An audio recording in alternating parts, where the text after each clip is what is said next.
we just got home. I said, I'm ready to go now, but by myself. So I turned around, I left her home, I turned around and I went back. But why I did that, it's just not because I was too smart, because God put me in my mind how to proceed everything. Because I was by myself, like I said, I had nobody. Imagine yourself going by yourself in a different country, different language. Who knows what's going to happen in front of me? I had no clue, but I was trusting God at every step. So we went back home. I wanted to tell my dad so bad that I want to go in America, but I was afraid.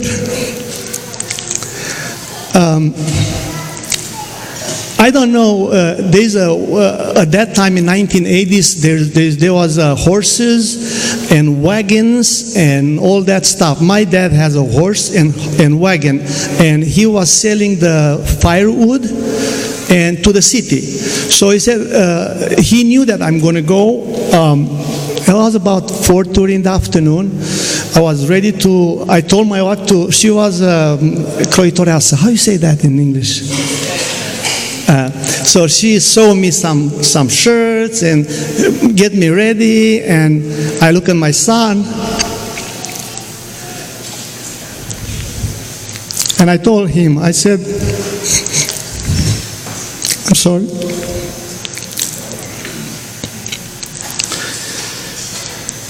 I don't know if I will see you again or not, but I'm going to go for a better life.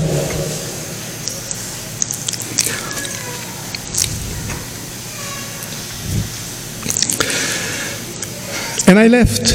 My dad says, would you come with me on the wagon?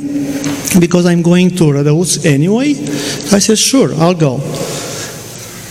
I wanted so bad to tell him the story. I couldn't. So about half of the way, about 4 kilometers farther, there was a friend of his. There was a chauffeur on a dump truck. So he saw him and he waved to him. He said, stop, stop. So, would you take my son with you because he's going to lose the train? So he said, yeah, no problem, I'll take him. So that was the last time I saw my dad. I went to Rădăuți. I got in the train. But I trust God so much that I knew that was the last time I'm going to come. I'm going to look back, because I went all the way in the back of the train and I was looking back. And in my mind went a lot of stuff. I was thinking about my son. I was thinking about my wife. I was thinking about my brothers.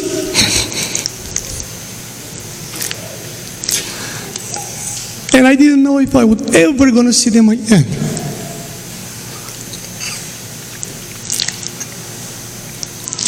So I traveled all night with the train. I got in Timișoara in the morning. It was a Saturday morning. I left Friday night, Friday in the afternoon, and I got in Timișoara about 7 o'clock in the morning. Sure enough, I got off the train. Guess what? Grăniceri asked me the documents. Where are you going? What are you doing here? What business you have to do here? But I knew exactly what I'm doing. And I had the documents. I told him, I said, look, I'm going to Clarivi. I'm going to that farm. If you don't trust me, call in the engineer by the name. I had the phone number. I have everything prepared. And they look at me and say, oh, okay, you're fine, you can go. So I went. To go back a little bit, when I was with my wife traveling to Clarivi, I told her, if I ever gonna cross the borderline, that would be between that and that, what you call foreshore? Yeah, the watchtowers. Yeah, there was like 4 watchtowers. And somehow there from Cârpeniș, the border comes kind of like this, and then go through the Clarivi, and then goes back like that, and go to Jimbolea. So that was the closest. 4 watchtowers was the closest towers to the road. And then for some reason, I don't know why. If you ask me today why, I don't know why. But I told her, if I ever going to cross the border, it will be between these 2 watchtowers. And that was exactly what happened. It's very interesting how it happened. I got there, I got off the train. It was about 3 o'clock in the afternoon, Saturday. Sunday morning, it was the 17th August 1985, my birthday.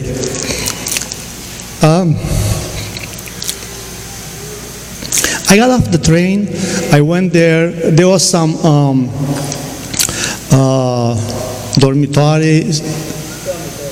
dormitories, you know, like the people working there, there was no families, a lot of flies. I said, oh God, please don't make me to stay too long in here because I cannot stand it.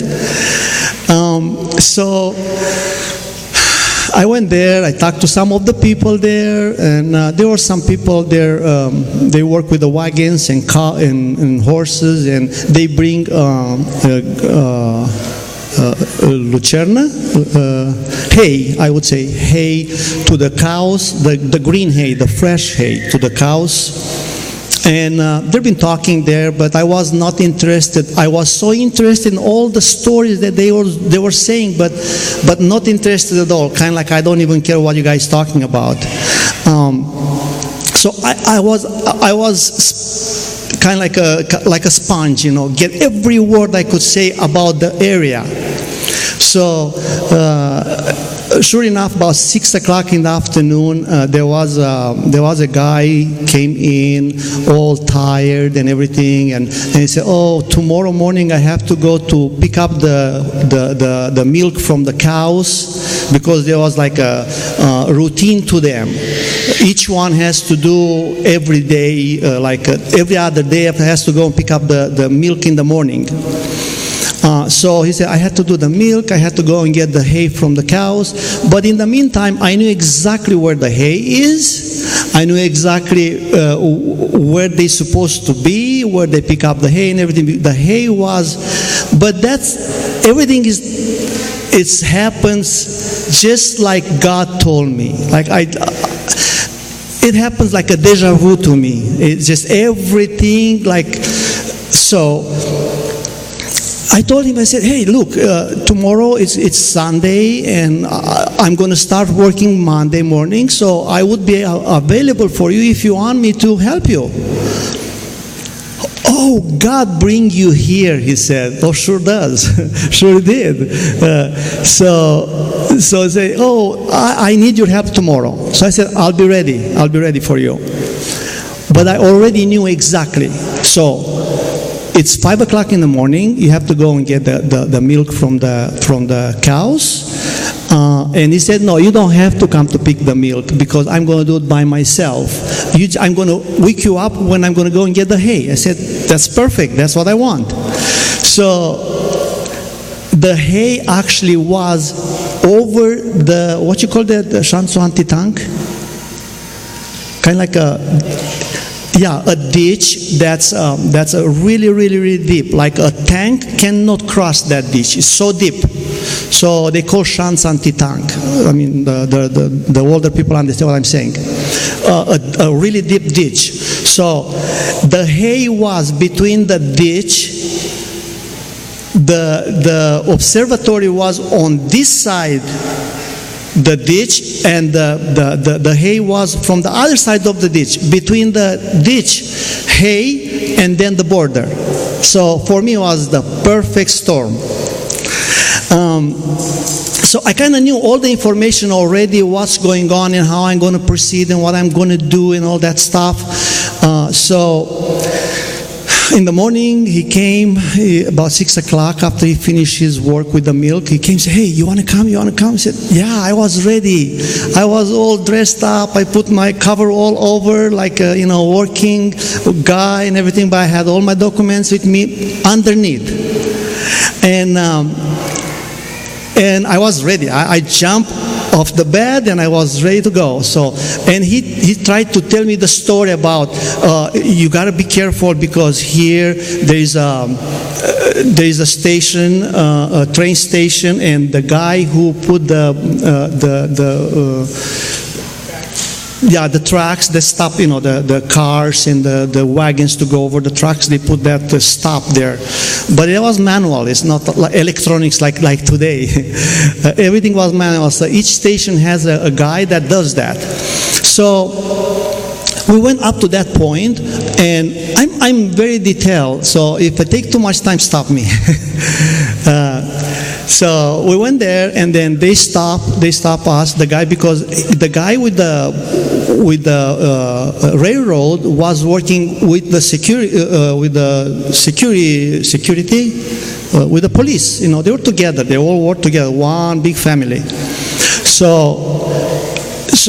he was the one who checked the people going over the bridge, over the ditch bridge, because there was a bridge on the other side. The other side actually was about a quarter kilometer, I would say, about a quarter kilometer to the border, literally to the border.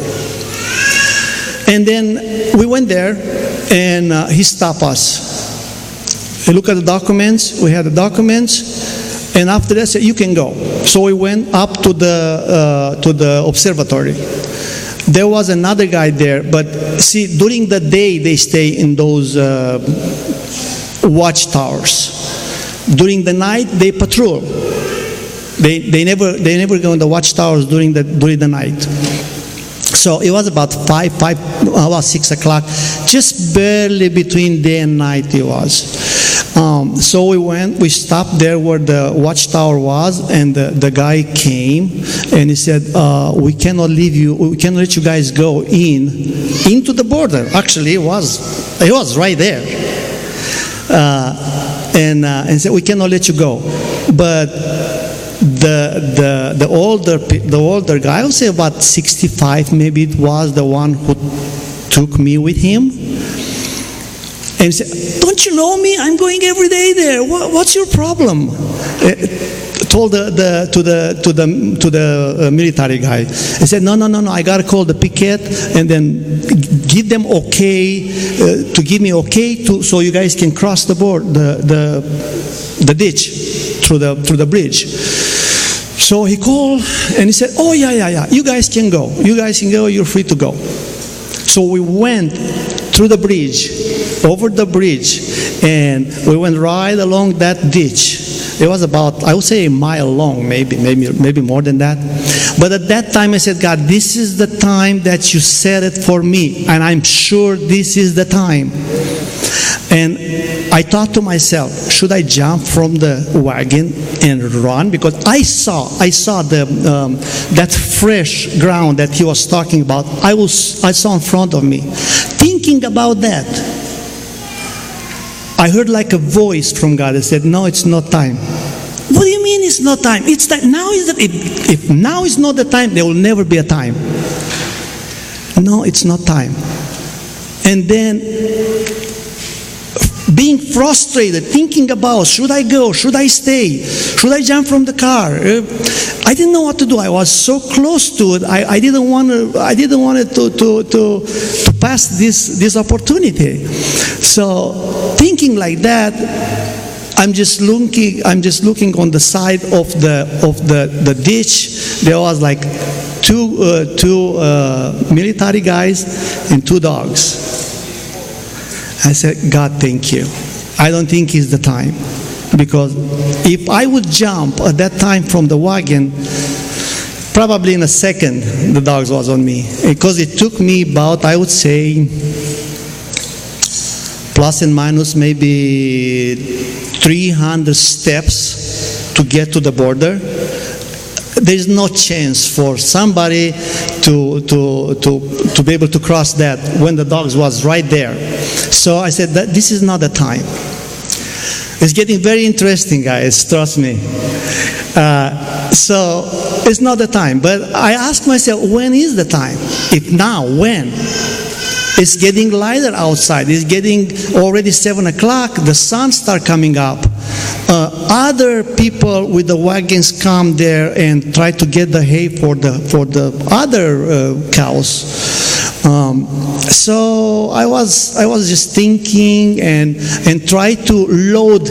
I was the best on loading. Trust me, because I grew up in a farm with my dad, and I knew how to load that wagon better than him. But I was trying so much time to take so much time to kind of like put the corners on the hay on the wagon, and the corner went down and he got frustrated, and you don't know nothing and you don't know how to do it. Let me show you how to do it. And me watching the border, didn't care about what he's saying.